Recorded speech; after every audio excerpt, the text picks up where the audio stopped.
আসসালামু আলাইকুম সুপ্রিয় শিক্ষার্থীরা, দিস ইজ জাফরুল ইসলাম। তোমরা যারা হাজী মোহাম্মদ দানেশ বিজ্ঞান ও প্রযুক্তি বিশ্ববিদ্যালয়ের ভর্তি পরীক্ষায় অংশগ্রহণ করতে যাচ্ছ, তোমাদের জন্য আমি ইংরেজি বিষয়ে একটি শর্ট সাজেশন সাজিয়েছি, যেটার উপর তুমি গুরুত্ব প্রদান করলে ইনশাল্লাহ এখান থেকে তুমি কমন পাবা। তার আগে আমি বলে রাখি, হাজী মোহাম্মদ দানেশে মানবিক বিভাগের শিক্ষার্থীদের জন্য তোমাদের এখানে 50 মার্ক ইংরেজি থেকেই প্রশ্ন হবে, এবং তোমরা যারা অন্যান্য বিভাগের আছো অর্থাৎ সায়েন্স ইউনিটে যারা ভর্তি পরীক্ষা দিবা, ইংরেজি বিষয়ে কিন্তু তোমাদের কম্পালসারি 25 মার্কে আনসার করতে হবে। অর্থাৎ সায়েন্সের জন্য এখানে বা বিজ্ঞান ইউনিটের জন্য এখানে হচ্ছে 25 মার্ক, আর মানবিকের জন্য কত মার্কস? এখানে প্রায় 50 মার্কস। সো ইংরেজি এখানে খুবই গুরুত্বপূর্ণ ট্রাম্প কার্ড হিসেবে কাজ করে। তাহলে তো আমরা দেখে নিই কোন টপিকসগুলোর উপর তোমরা গুরুত্ব দিবা। তো প্রথমে আমি যদি বলি গ্রামার টপিক্সের কথা, ঠিক আছে? তো দেখো, প্রথমে identification of fad of speech, এইখান থেকে প্রচুর প্রশ্ন আসে। যেমন গত বছর প্রশ্ন একটা ছিল আগলি, ইউজিএলওয়াই, আগলি কোন পার্ট অফ স্পিচ? এটা কিন্তু মূলত অ্যাডজেক্টিভ। ওকে, তো এইখান থেকে তোমাদের 2 থেকে 3টা প্রশ্ন আসবে, বুঝতে পারছো? তারপরে আসো 2 number interchange of part of speech, part of স্পিচের যে পরিবর্তন, যেমন বিউটি, বিউটিফাই, বিউটিফুল, এই ওয়ার্ডগুলো এখান থেকে একটা দুটো প্রশ্ন তোমরা পাবা। তারপর হচ্ছে আর্টিকেল থেকে তোমাদের প্রশ্ন হবে একটা অথবা 2টা। সো এটা খুবই গুরুত্বপূর্ণ।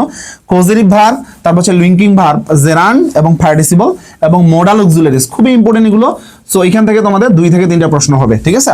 তারপর হচ্ছে আমি যদি বলি 5 number right form of verbs, subject verb agreement. তোমরা দেখতে পাচ্ছ সাবজেক্ট ভার্ব এগ্রিমেন্ট এবং রাইট ফর্ম ভার্ব খুবই ইম্পর্টেন্ট। এখান থেকে 3টে থেকে 4টা প্রশ্ন তোমাদের হয়। তারপরে এসে কন্ডিশনাল সেন্টেন্স, এখানে এটা খুবই গুরুত্বপূর্ণ। এখান থেকে একটা দুটো প্রশ্ন তোমাদের হবেই হবে। ঢাকা ইউনিভার্সিটিতে শুধুমাত্র কন্ডিশনাল সেন্টেন্সে এই বছরে 2টো প্রশ্ন ছিল, তোমরা জানো অনেকেই। তারপর সে ভয়েস তো এখান থেকে প্রশ্ন কখনোই বাদ হবে না, এখান থেকে 2-3টা প্রশ্ন আসতে পারে, ঠিক আছে? তারপর সে নেরেশন থেকে প্রশ্ন 2 থেকে 3টা, ঠিক আছে? তারপর সে কারেকশন থেকে প্রশ্ন হবে 2 থেকে 3টা। আশা রাখি তোমাদের এই বিষয়টা ক্লিয়ার হয়েছে। তো আমরা একটু পরবর্তীতে চলে যাব। এখন আমরা দেখব মেমোরাইজিং পার্ট, অর্থাৎ মেমোরাইজিং মুখস্থ যে অংশটা আছে সেটা। সিনোনিমস থেকে তোমাদের 3 থেকে 4টা প্রশ্ন আসতে পারে, অ্যান্টোনিমস থেকে 3 থেকে 4টা, ওকে, প্রিপজিশন থেকে তোমাদের 2 থেকে 3টা। ওভারঅল তোমাকে সিনোনিমস এবং অ্যান্টোনিমস খুবই গুরুত্ব দিতে হবে। তোমাদের প্রিভিয়াস ইয়ার্স যে কোশ্চেনগুলো আছে এগুলো সলভ করলে হবে, যেমন ব্যাংক, তারপর হচ্ছে বিসিএস, ব্যাংকটা বাদ দিলে হবে, বিসিএস, ভার্সিটি এবং নার্সিং, মেডিকেল যেই প্রশ্নগুলো আছে প্রিভিয়াস ইয়ার্স কোশ্চেন, এগুলো একটু অন্তত বারবার প্র্যাকটিস করবা। প্রিপজিশনের ক্ষেত্রে সেম অবস্থা, আইডম এন্ড ফ্রেজ, এটাও সেম ভাবে তুমি প্রিভিয়াস ইয়ার্স কোশ্চেন ভালোভাবে প্র্যাকটিস করে যাবা। এখান থেকে 2 থেকে 3টা প্রশ্ন তোমাদের কমন পাবা। তারপরে আসো 5 নাম্বার গ্রুপ ভার্ব, এখান থেকে একটা অথবা 2টা তোমরা প্রশ্ন পাবা, ঠিক আছে? স্পেলিং মিস্টেক যেটা, এটা থেকে 2 থেকে 3টা প্রশ্ন আসবে, ওকে। ট্রান্সলেশন অথবা প্রভাবস, এখান থেকে 3-4টা প্রশ্ন আসে, ঠিক আছে? লিটারেচার থেকে 1-2টা প্রশ্ন আসে।